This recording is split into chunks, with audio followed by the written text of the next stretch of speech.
Hello, everyone, and welcome back to another deep dive here on English Steps. We are so excited to have you with us today. I'm Sam, your curious student, and I'm here to, ask the questions you might have on your journey to better English. And I am Alex. It's my job to help explain the details and guide us through some of the tricky parts of the language. It is wonderful to be here.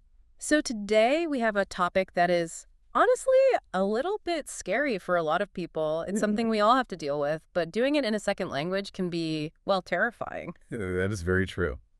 Today, we're talking about health. Right. Specifically, we are doing a deep dive into medical English.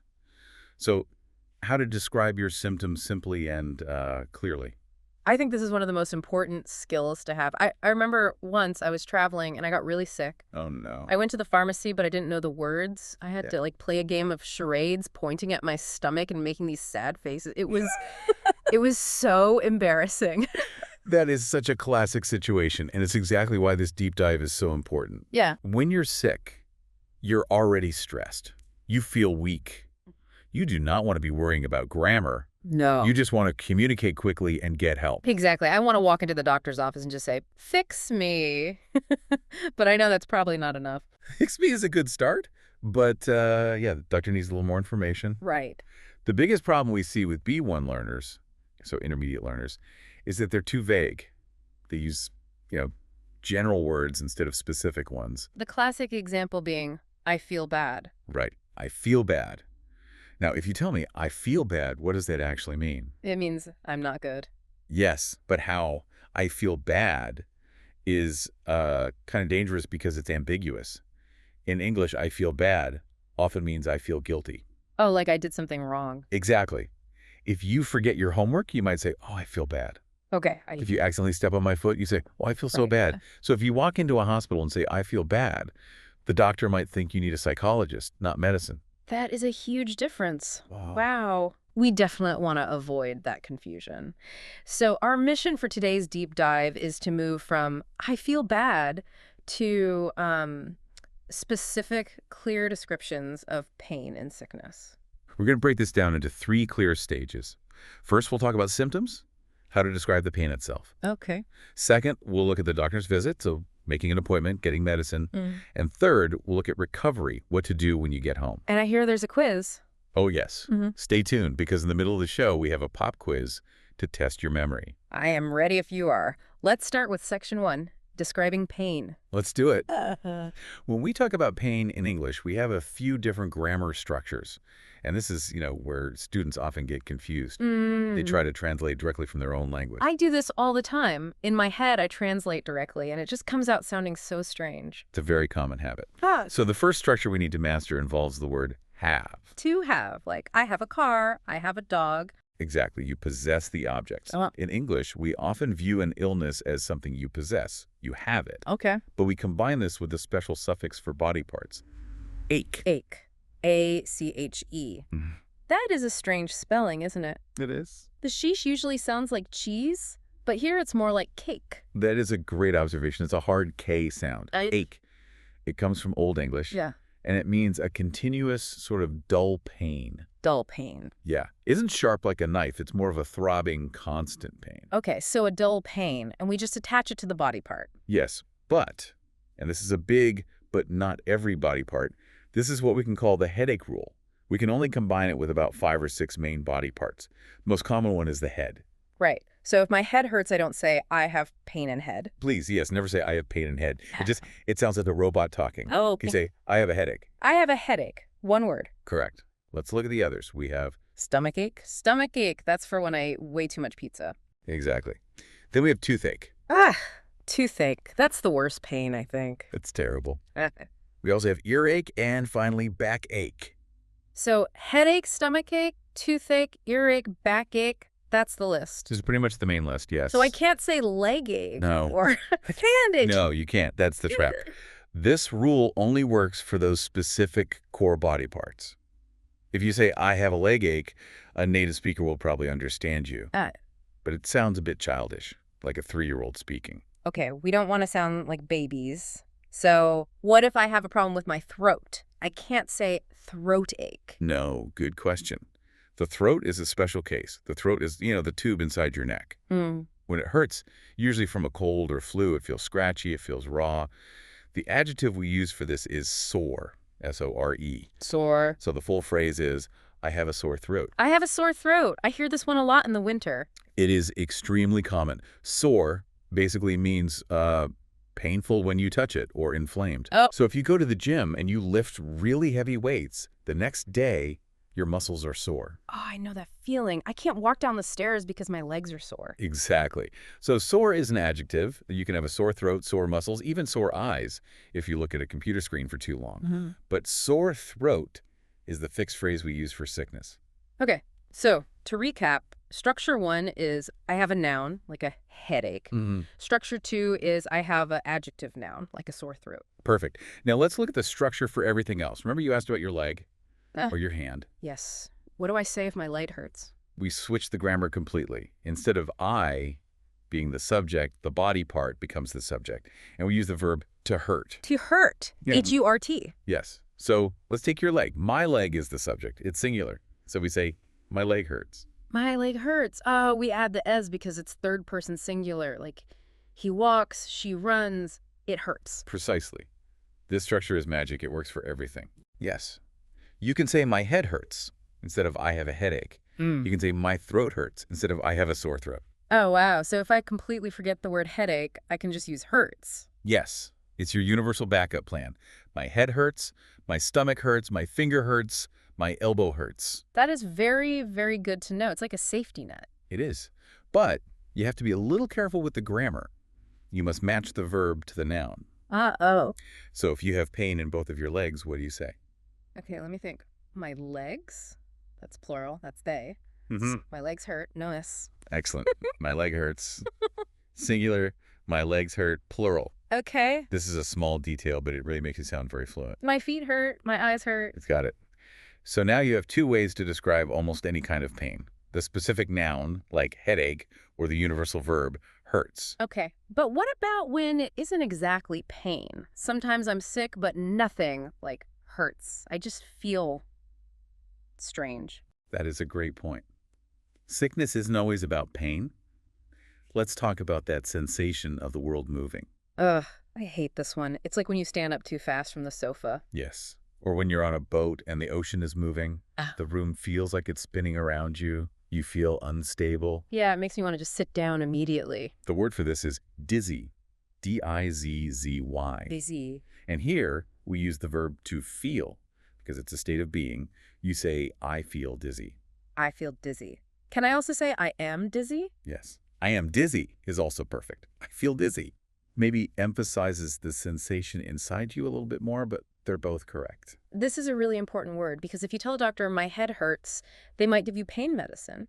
Right. But if you say I feel dizzy, they might check your blood pressure or your ears. It's a completely different problem. And that is why specificity matters so much. Yeah. If you just say, I feel bad, nobody knows if you're dizzy or in pain or just sad. Right. Using a word like dizzy gives the doctor a crucial clue. Okay, let's just recap our little symptom toolkit. We have 1, I have a headache, the noun version. 2, I have a sore throat, the adjective plus noun. 3, my back hurts, the verb version. And 4, I feel dizzy for the sensation. That is a very solid foundation. If you can use those 4 structures, you can handle, I'd say, 90% of common illnesses. I feel much more confident already, but you mentioned a test. I did. We have been talking for a little while, and I want to make sure our listeners are really paying attention. It is time for Section 2, the pop quiz. Don't panic. This is just a fun little quiz. I'm going to say a sentence that uses, let's call it bad translation English. Okay. It has a mistake in it. I want you, our listeners, to listen, find the mistake, and say the correct English phrase out loud. Okay, I'm ready. I hope you're ready at home. Here's the situation. Yeah. You're at work. You're holding your head. Your colleague asks you what is wrong. You answer, I have pain in head. Yeah. How do you fix this sentence? You have 5 seconds. Go. Okay, time is up. That felt like a long 5 seconds. Okay, what is the answer? Put us out of our misery. The answer is not, I have pain in head. The natural correct answer is, I have a headache. I have a headache, yes. Did you get it right? I hope so. Or if you used our other structure, you could also say, my head hurts. Both of those are perfect. Awesome. If you got that, give yourself a high five. Or maybe don't if your hand hurts. Good one. Okay, moving on. Now that we have identified the problem, we need to solve it. You have a headache, you feel dizzy, you can't go to work. What do? I go to the doctor. Correct. But this brings us to section 3, the doctor's visit. Okay. And this is where cultural differences often appear. In your country, for example, can you just walk into a doctor's clinic and see a doctor? In some places, yeah. You might take a ticket and just wait for hours. But in the UK or the US, I don't think so. Usually, no. You can't just walk in for a normal sickness. You need to organize it in advance. And this is our first key phrase. Make an appointment. Make an appointment. I see this word, appointment, everywhere. For business meetings, for the hair salon. Exactly. An appointment is a reserved time slot just for you. So you have to call the clinic. This is the part everyone hates speaking on the phone. Ooh, speaking on the phone is the final boss of language learning. It really is. You can't see the person's face. You can't see their lips moving. It's terrifying. But if you know the script, it's actually pretty easy. You ring the number, the receptionist says, doctor's office, and you say, hello, I would like to make an appointment. I would like to make an appointment. That's a very polite chunk of language. I would like to. Yes, use that phrase for everything. I would like to order a pizza. I would like to make an appointment. It's so much better than saying I want. It can sound a little demanding. Okay, so I would like to make an appointment, and then they'll probably ask, what is the problem? Or something like that. And that is when you use your new skills. I have a sore throat. I have a bad headache. And then they give you a time. Okay, can you come in at 2 p.m.? Right. So you go to the clinic. You sit in the waiting room. You read some very old magazines. Finally, they call your name. And I go in. Now you are with the doctor. We call this interaction a checkup. A checkup. Checkup is a noun. You can say, I'm here for a checkup, or I need a checkup. It just implies a general examination. So what usually happens during a checkup? Well, the doctor will check your vitals. They listen to your heart with a stethoscope. Right. They check your blood pressure. Yeah. They might look into your ears with that little light thing. I hate the light in the ears. It tickles. It does tickle. And they might ask you to say, ah, so they can look at your throat.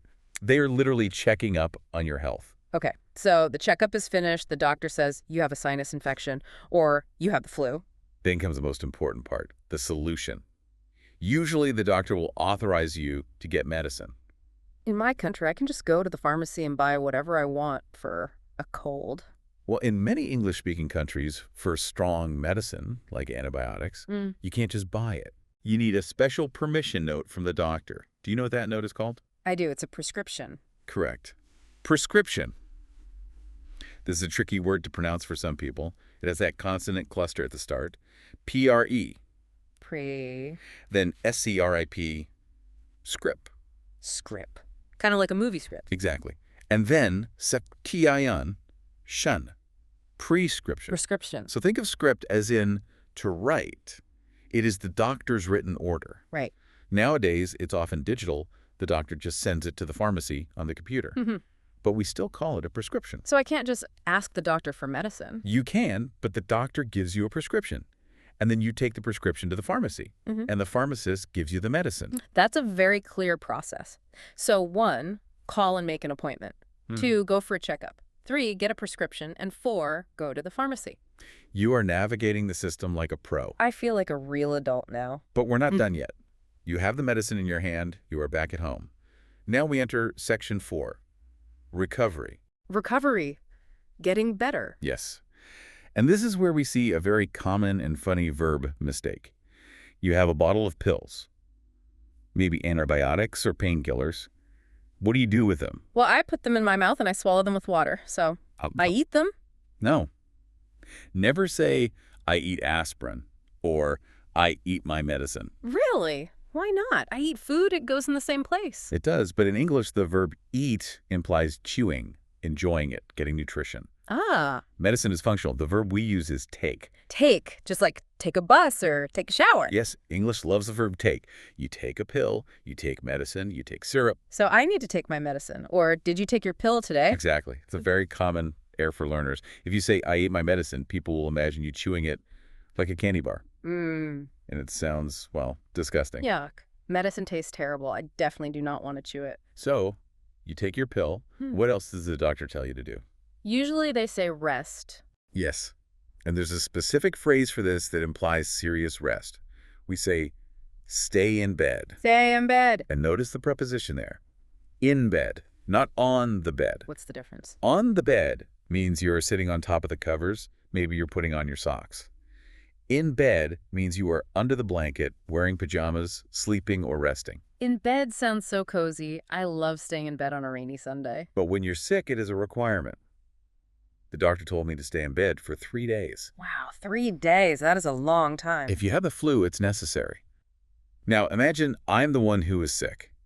I called you and said, I have a headache, I went to the doctor, and now I have to stay in bed. Oh, no, that's terrible. What would you say to me? How do you end that conversation politely? I would say, good luck. Good luck implies I'm going to a casino or taking an exam. It's a bit strange for being sick. Okay. Have a nice time. Definitely not. Being sick is not a nice time. Okay, I give up. What is the magic phrase? The standard polite phrase in English is, get well soon. Get well soon. Get here means become. Well means healthy. So it's like saying become healthy quickly. Get well soon. Can I say this to anyone? My boss, my friends. Yes. You can say it to your boss. I'm sorry to hear you're sick. Get well soon. You can say it to your mother. You can write it in a card. It's perfect for almost any situation. Get well soon. It's simple, but it's very warm. It shows you care. Another great option is, I hope you feel better. I hope you feel better. That's also very nice. Both are perfect. They are what we call social pleasantries. They just make social interactions smoother. Okay, so I take my pill. I do not eat it. I stay in bed. And my friends tell me to get well soon. And eventually you recover. That is the full cycle. We have really traveled a long way today. From that first little pain in the head all the way to feeling better. We have. Let's do a very quick summary for our listeners before we wrap things up. We covered a lot of vocabulary. Okay, let's do a speed run. Go for it. Section 1. We learned, I have a headache and I have a sore throat. We learned my back hurts. And we learned, I feel dizzy. Section 2. We passed the pop quiz.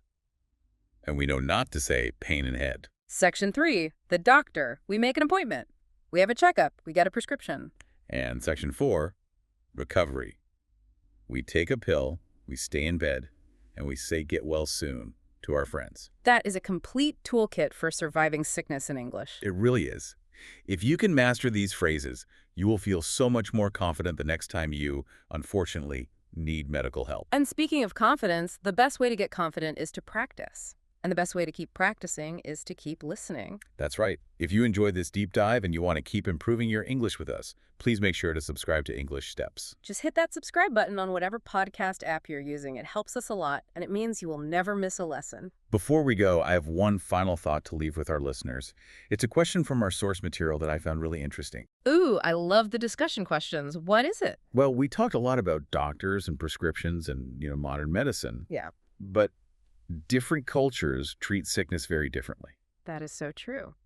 So the question for you is, do you trust home remedies like tea and honey and herbs, or do you prefer medicine, pills from the pharmacy? Oh, that's a good one. It's like the grandma's cure versus the science cure. Exactly. For me, if it's just a cold, I honestly prefer hot tea with lemon and ginger. I don't really like taking pills if I don't have to. See, I'm the complete opposite. If I have a headache, I want the pill immediately. I want the pain to stop in 20 minutes. I don't have the patience for tea. And that's totally fine. See, we're different. And I bet all of our listeners have strong opinions too. We would love to hear from you. Think about your answer. How do you treat a cold in your country? And try to answer in English to practice your new vocabulary. Yes. I take a pill.